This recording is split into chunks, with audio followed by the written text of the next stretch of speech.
what I know to be true in most public speakers and presenters that I've met and that I work with is there is a fire burning in their belly, a desire to, this is very Kiwi sounding, wasn't it? Desire. There's a desire to change the world, to create positive impact, to change. And the only way to create change is through change. We have what we have in this world because this is who we are. This is what we are currently doing. And then you have the people that are creating the change, and we will call them pioneers. Now, presenters, the purists, the true leaders in the presenting world are the ones who are pioneering ideas that come from effectively the heart brain. The heart brain is the infinite source. This is the place, the place of consciousness, the place of the birth or unlimited possibility or potential. This is the place I work with presenters. When we work from here, we are birthing creation. Creation is change. Only change creates change. When we are birthing from here, we are choosing words, ideas, sentences that match the frequency effectively of our greatness.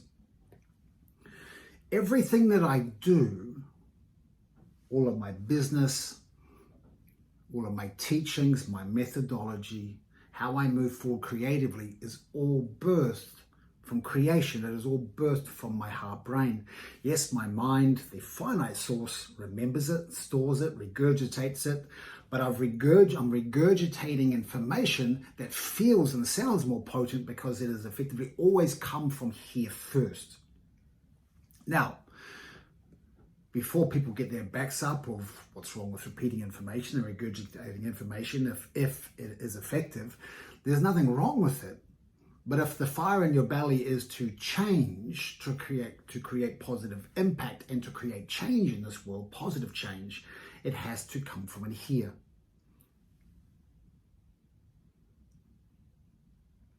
Change creation for me only comes when you're a speaker, when you're a presenter, when you are working from a place of authenticity. Authenticity is, of course, step one of the Eagleton presenting methodology, no change of state. It is how we work from our current frequency. I know this sounds deep, but it's actually super simple.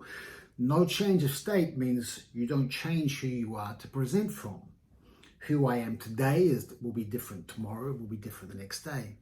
So for me to receive the words, sentences, and ideas from my greatness today, I have to speak from, be influenced by my personal frequency today.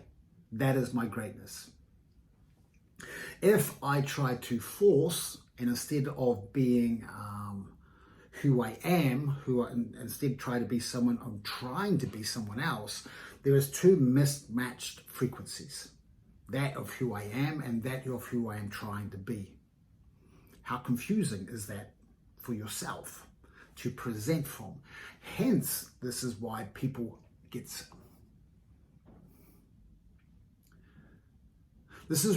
struggle to present from an authentic place.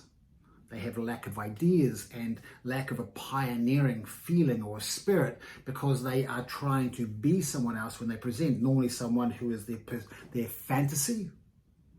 Two things: future, a fantasy of themselves, being more energetic, more engaging, more connection, more loving, more authentic. I don't know what that meant. Or they're choosing from past. A past experience where people loved them or they did something well or they believed that was them in their genius zone, and I'm going to try and be that again.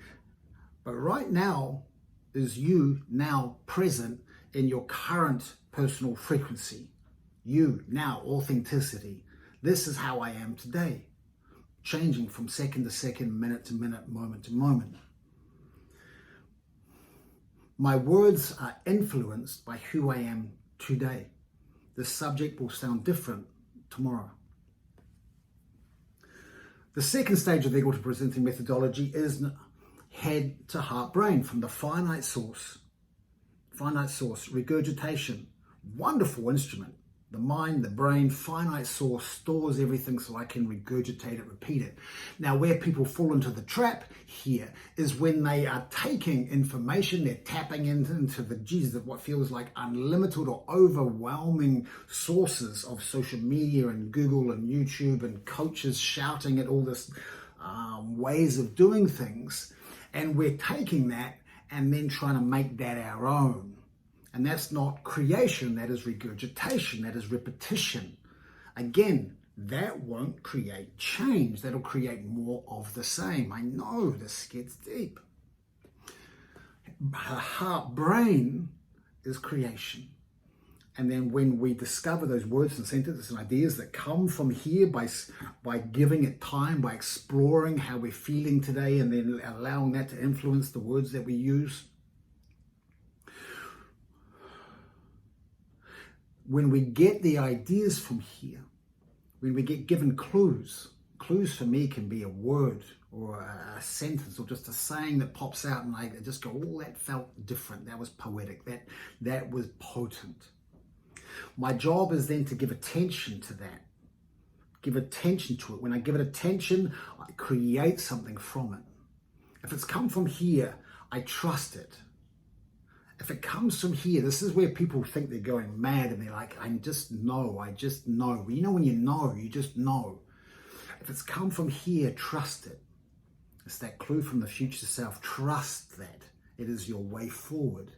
No matter how people think you might be going crazy or that you might be alienating some of your clients or your fans or your followers, trust that idea, that concept, and move forward with it. Bring attention to it and then create leverage from it. People will catch up. The third step, time and space. Taking time and the space between the words. When we're not in a rush to just fill space, but instead we explore the space, explore the feeling that we're in today, the energy we're in today, the frequency that we have today, and that will guide us what to say next. That is true speaking from the heart, but I like to use heart brain. I know Joe Dispenza speaks about that. I know Tony Robbins speaks about that. I'd like to say I thought of it first, but I think that was well used hundreds of years ago. Heart brain, a much bigger consciousness. This is a consciousness. For me, this is the doorway, the gateway to our unlimited potential, the unknown, and it is the unknown that actually scares us. This is why most people repeat information. It's worked for him or her, so I'm going to use it and make it mine, so it must work for me, and then they wonder why it doesn't work for them. But of course, why would it? Because it's not yours. Why would it work for you when it's not your frequency? It's not your energy. It was never meant for you. It was meant for you to hear it or digest it or perhaps use it to make your life easier, but it's not yours. And when we dare to play in that heart brain, it will be, and it often is, intimidating when you're literally confronted with the question,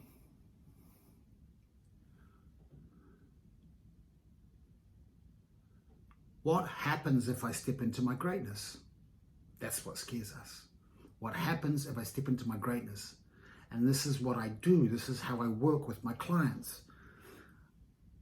The base level of how I work with people is authenticity. That's the base level.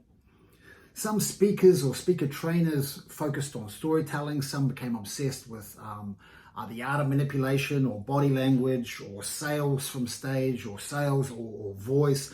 I became obsessed with authenticity. The starting point where I work with people, the baseline is authenticity. Without that, there can be no heart brain, there can be no time and space, and no expansion, no creation, and you can't really call yourself a leader unless you are pioneering and creating.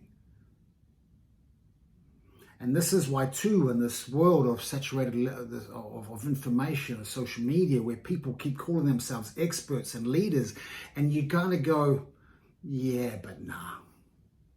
Because you can feel they're not, right? The words that they say feel empty, it's hollow, their essence is not attached. You know when there is a conviction, and that conviction has come from, because it's come from here, you know it to be true. When has this ever lied to you? And when has this manipulated your thoughts and your career and your actions and reactions? Has this ever done it? Has this ever put you wrong? And has this ever put you wrong or sent you down the wrong path? Finite stored knowledge, unlimited potential, a consciousness, the heart, brain, creation. I work with pioneers, I work with true leaders, I work with people who are prepared to step, they're sick and tired sometimes of the noise and listening to people shout and repeat information, and they truly want to have impact and create change. Change creates change. Pioneers. And you have to be a little bit brave and sometimes a little bit crazy to step into that place of the unknown. But every time we do, we get looked after.